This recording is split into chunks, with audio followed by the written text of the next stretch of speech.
Me toca de Dolina hoy. No sería... Pero yo también vine con muchas ganas de escucharlo al amigo Aníbal. Tenemos cosas en común, no solo el peronismo y la militancia, sino que tocamos la guitarra y nos gusta usar la raíz del folclore y de la sabiduría popular en lo que es la comunicación política. Estas cosas y otras muchas aprendí en mis soledades, y es de la boca del viejo de donde salen las verdades. Nosotros referenciamos en la idea martinfierrana, referenciamos un núcleo cultural para pensar la política y el pensamiento nacional. Por eso que no son libros esos, como esos que alguna vez pasan con el tiempo, y muchas veces en la vida uno es como que lee 3 o 4 veces el Martín Fierro. ¿Y qué siente? Que parece que no lo leyó nunca. Yo como, si yo lo leí, ¿cómo es que? Porque en realidad se resignifica con los años de uno, y entonces entonces ese tipo de sabiduría se reactualiza, se resignifica con los cambios que uno va teniendo. Nos pasa también como con el tango, ¿no? Los años y los golpes uno lo hace ver que ahí hay una fuente en las letras, una fuente de sabiduría escondida que tenemos que hacer emerger. Sabiendo que hoy tienen un taller, que es lo que más nos gusta a los docentes, que ustedes puedan reunirse en mesas redondas en donde sale esta situación un poco cineasta de la cátedra, de estar arriba, es un poco fría, necesaria muchas veces, pero que en realidad nosotros necesitamos ser motivadores de una discusión política, porque para el peronismo la formación es el resultado de una praxis y discusión política. Entonces nosotros no abrazamos la doctrina desde un punto de vista de la erudición, no es una cuestión académica, lo cual no quiere decir que no tenga profundidad y que no haya que leer libros, pero significa que es desde la praxis de la militancia, de la discusión política con el compañero, desde el plantearnos la coyuntura, cómo nosotros hacemos la formación política. Y ayudándonos en esa discusión o instalándole algunos temas como para que puedan reflexionar. Uno que se me ocurría muy de la coyuntura y muy importante, se usa que uno empieza a hablar y agradece a los organizadores la invitación. Es un lugar común. Pero hoy más que nunca, porque yo siendo un dirigente sindical, que me permitan participar en política. En realidad, que pareciera que está en discusión si nosotros participamos o no en política, y a mí no me alcanzan los días para participar en política. Entonces digo, ¿de qué estamos hablando? Si en realidad siempre estamos haciendo y participando en política. Hace poco tuve una charla en el partido, y también, obviamente, uno podría decir, bueno, yo no hago política como soy peronista, ¿no? Pero en realidad, toda la acción nuestra, toda la acción que hacemos en un foro colectivo es una participación política, es un sentirse parte de la política, y esto significa poner en un lugar dimensionado correctamente el tema instrumental táctico de las listas. En realidad, la participación en las listas es un reduccionismo de la participación en la política. Y el peligro que tiene ese reduccionismo es que creamos que la política se reduce a esos porcentajes de participación. En realidad, nuestra construcción política, con anécdotas, algunas vivenciales por parte del SADOC, cuando se discutió la Ley Nacional de Educación, el SADOC pudo participar en la redacción y en la discusión de artículos relevantes de esa ley que obviamente afectaban los intereses de nuestro sector y de los trabajadores de la educación y de los docentes. Y esa participación, a través de diputados de la Cámara, a través de ministros, a través de jefes de bloque, la podemos realizar y canalizar sin necesidad de tener ninguna persona del SADOC en el Parlamento. Entonces, la vinculación de los trabajadores con lo político tiene mucho que ver de cómo nosotros entendemos esa participación y cómo nosotros somos capaces de revisar nuestras inercias y nuestras metodologías cuando estamos relacionados con un campo mayor y distinto. Por eso que, en realidad, mirándonos a nosotros como trabajadores, digo, bueno, hay una costumbre muy lógica, muy idiosincrática del sindicalismo, que tiene que ver, si se quiere, con la paritaria, en donde yo, ante el empleador, de alguna manera tengo que armar un elemento de presión, porque el elemento de presión en el teorema o en la situación de las relaciones de fuerza me sirve para equiparar fuerza de un colectivo contra uno que tiene que decidir, y entonces construyo poder de presión para. Y esto es una práctica, una praxis natural, instintiva, le diría, de cualquier organización sindical. Nos organizamos para... Ahora, este instinto, cuando se trata de discutir el bien común y la relación con los demás, puede ser, así como un instrumento de manejo. Yo suelo decir, si el dermatólogo compra un aparato de rayos X, es un loco. Ahora, ¿qué quiere decir? ¿Que los rayos X no sirven? No, sirven para mirar hueso, no para mirar piel, porque justamente traspasan la piel. Entonces, hay instrumentos tremendamente valiosos en una circunstancia y en un objetivo, pueden ser hasta contraproducentes y torpes en otras circunstancias y en otros objetivos. Y entonces en la historia del SADOB en los últimos tiempos, para nosotros participar en política es que tener un diálogo con los ambientes donde se toman decisiones y ser escuchados y poder influir. Y la verdad es que tenemos una experiencia exitosa con eso. Y es más, para meter el dedo en algún debate, tengo en mi retina, en la época de los 90, de la claudicación, exponentes de la clase trabajadora como diputados que traicionaron a los trabajadores. Entonces, ¿qué significa que los trabajadores necesitamos la participación en la política? Significa pasar de la presión a la persuasión, elemento central del peronismo. Perón dice, cuando yo me di cuenta que ya no tenía que estar en los cuarteles hablando como soldado y pasé a las organizaciones sociales, me di cuenta que el mando, el mandar, no era el instrumento apropiado para conseguir la acción colectiva, y que tenía que ejercer la persuasión, convencer, vencer con los demás, que significa un cambio en valorizar la idea y la seducción.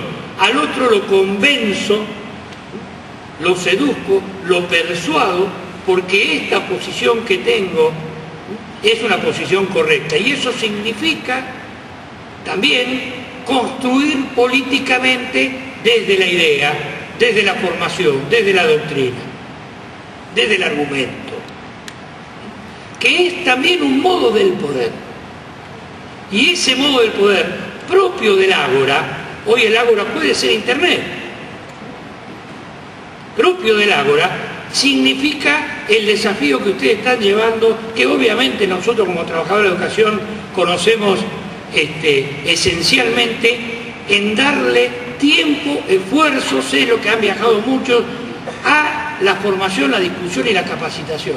Eso es estratégico, eso da frutos.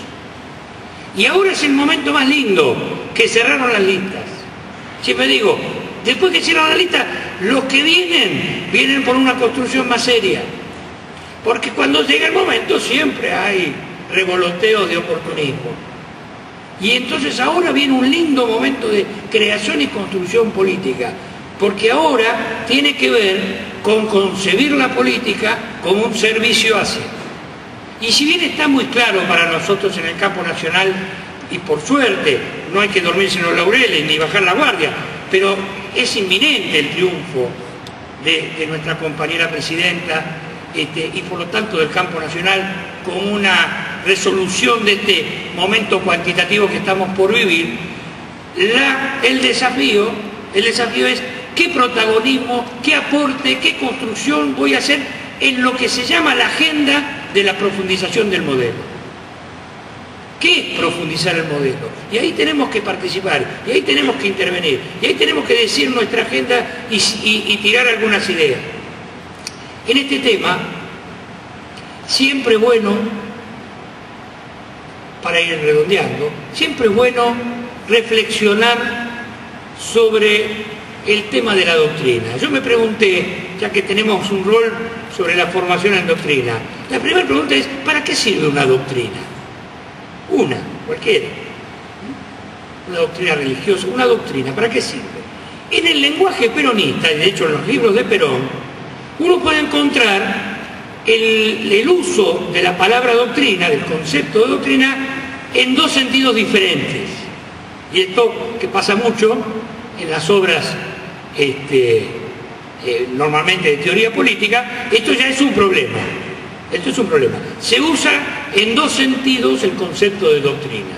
En algunos pasajes se lo usa referenciándola como si fuera el núcleo duro de una ideología.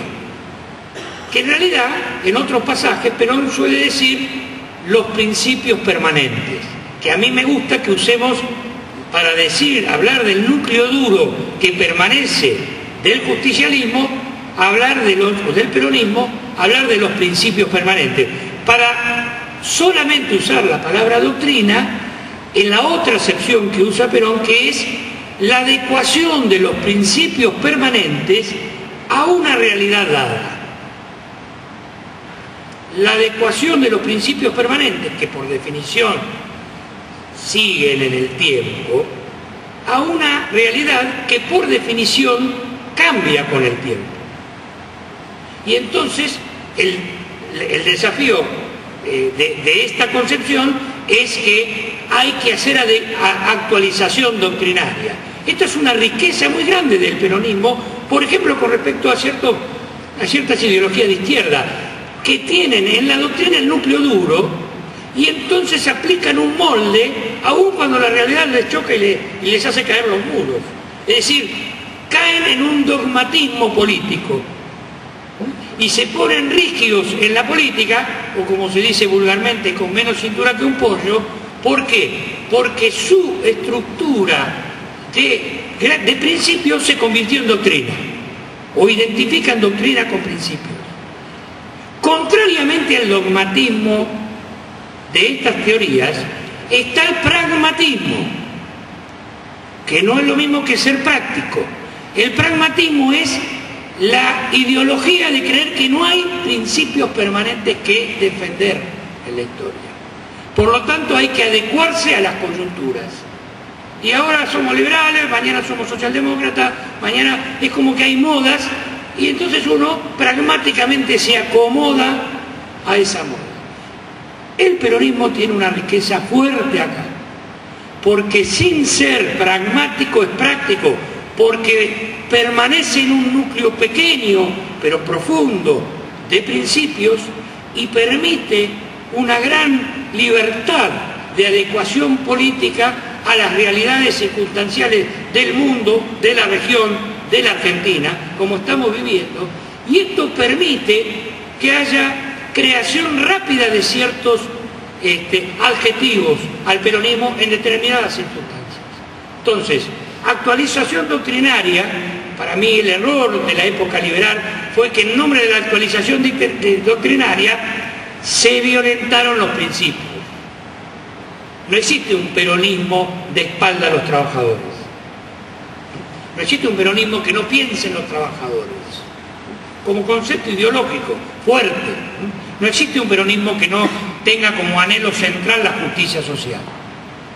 Después la justicia social en determinado momento es la igualdad, es la distribución de la riqueza. Hay muchas cosas que hacen a la justicia social hoy, como fue en su momento que la mujer votara. Es decir, cada coyuntura histórica le va a poner concretamente metas a la adecuación peronista. Entonces, profundizar el modelo desde el peronismo Yo lo veo como una expectativa hermosa de lo que se nos viene, que es, pero tenemos que ser lo suficientemente, y por eso el diálogo con la juventud, lo suficientemente abierto para que lo doctrinario me venga de abajo para arriba, porque es la realidad la que me tiene que hablar a mí.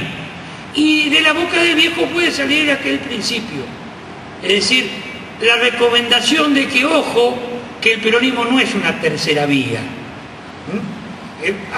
usando la expresión de Tony Blair. Entonces, bueno, ideas para debatir en la mesa redonda. Termino con esta idea compleja, interesante, en diálogo. Yo creo que el momento que está viviendo hoy el peronismo, a diferencia de los 70 o de los 90, en los 70, por eso la advertencia de Perón, que aparte de esgrima sabía boxeo, y decía, ojo que los amagan con la izquierda pero nos pegan con la derecha, decía el viejo. Y en realidad nos advertía de lo que en esa época se llamaba el entrismo.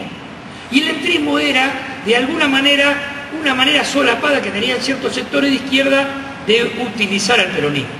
Y de ahí que, en realidad, erróneamente, por lo menos en mi caso, aunque no caí en el pecado, pero sí uno estudió y se formó más sobre el marxismo y sobre todas las ideologías de izquierda, y en realidad lo que vivencié después como traición y como golpe fue el liberalismo, y fue María Julia adentro del PJ. Es decir, me amagaron con la izquierda, me preparé con el problema de la izquierda, pero al final tuve el problema por el otro lado.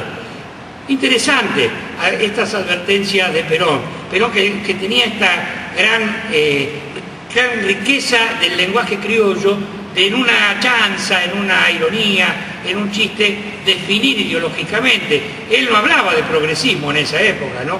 Él hablaba en realidad de los rabanitos. Oh, ojo con los rabanitos, que son colorados por fuera pero amarillos por dentro.